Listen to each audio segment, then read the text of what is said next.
presidente, senhores deputados e senhoras deputadas, nós temos assistido ao longo de esses últimos meses a intensificação de uma campanha promovida pelo presidente da República, Bolsonaro, no sentido não apenas de defender a impressão do voto, mas também de utilizar essa questão para questionar o resultado das próximas eleições e, mais que isso, se esse resultado seria ou não reconhecido por ele e pelos seus apoiadores.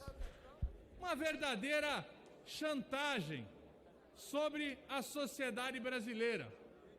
Uma chantagem daquele que é o maior dirigente desse país, que tem o poder de ser o chefe das Forças Armadas, aquele que domina uma significativa máquina de comunicação estatal, aquele que tem recursos do orçamento para exatamente colocar em questão se vamos ou não vamos ter esse voto impresso, que passou a ser chamado de voto auditável.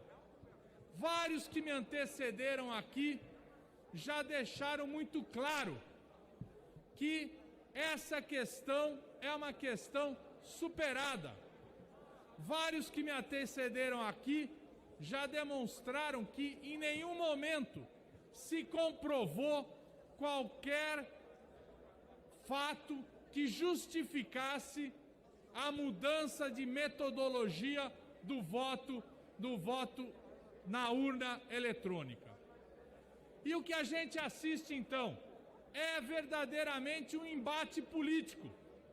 É um embate político não com o objetivo de garantir a lisura das eleições, mas exatamente ao contrário, de colocar uma dúvida sobre um resultado que sequer aconteceu ainda.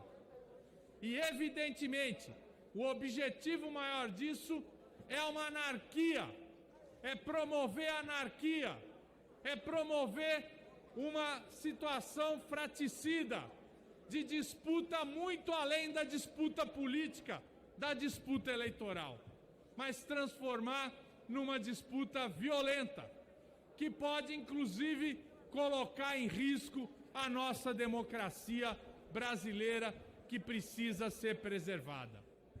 Aqui nós estamos discutindo uma questão que não diz respeito apenas à técnica, como agora aqueles que defendem o voto impresso vêm falar, vêm dizer que é um problema tecnológico, que precisa ser resolvida a tecnologia, que precisa ser impresso. E aí não dizem exatamente como isso vai funcionar. Precisa ser impresso para dirimir qualquer dúvida. Ora, por que até agora levaram para o campo político, para o campo de confronto, e agora, na hora da votação, querem voltar para o campo da técnica? Porque exatamente querem levar ao erro esse plenário. Querem conduzir os senhores e as senhoras ao equívoco. Porque o que se trata aqui é de disputa política, é de defesa da democracia, é de defesa de um processo institucional. E é isso que nós queremos manter. E é por isso que nós vamos votar contrariamente a essa PEC. A votação aqui vai representar muito mais do que uma opinião sobre qual é a melhor tecnologia do voto. Nesse momento está em discussão a manutenção ou não da democracia, a garantia ou não de um processo em que haja simplesmente a disputa eleitoral e política, mas que se coloque esse processo no campo da disputa violenta. Nós não aceitamos. Presidente, a democracia venceu. Derrotamos a narrativa do impasse. Derrotamos a narrativa do golpe. Derrotamos aqueles que queriam que o país retrocedesse 80 a 90 anos com o voto impresso, que tem uma história de fraudes nas eleições brasileiras. O que o presidente buscava era uma narrativa como a que Trump fez nos Estados Unidos, para negar o resultado da eleição, para negar a vontade popular. E ele usa essa narrativa como uma espécie de vacina que ele tanto nega para a Covid. Ele ataca e lança dúvidas sobre a eleição que venceu, para levar o país no impasse na eleição que ele vai perder em 2022. O Brasil virou motivo de chacota mundo afora. O Brasil entrou para o anedotário internacional. O Brasil, como se diz na minha terra, é motivo de mangação de todo mundo.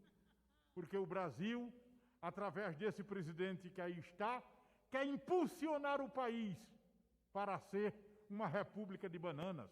É o que dizem algumas publicações internacionais, que mostra a visão que o Brasil está tendo lá fora com o desgoverno de Bolsonaro.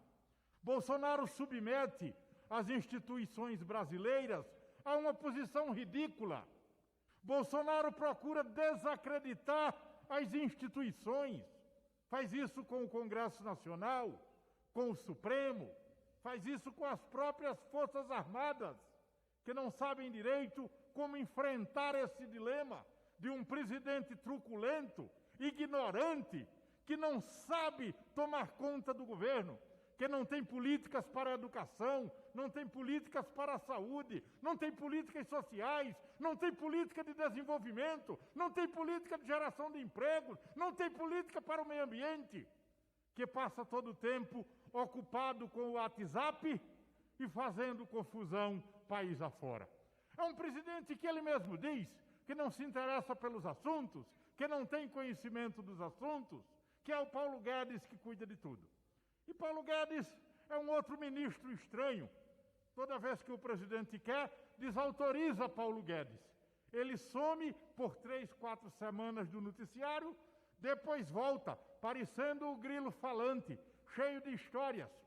Porque o Paulo Guedes quer entregar o patrimônio público à iniciativa privada. E aproveita o momento em que o país não tem presidente e acelera tudo que é entrega, tudo que é privatização.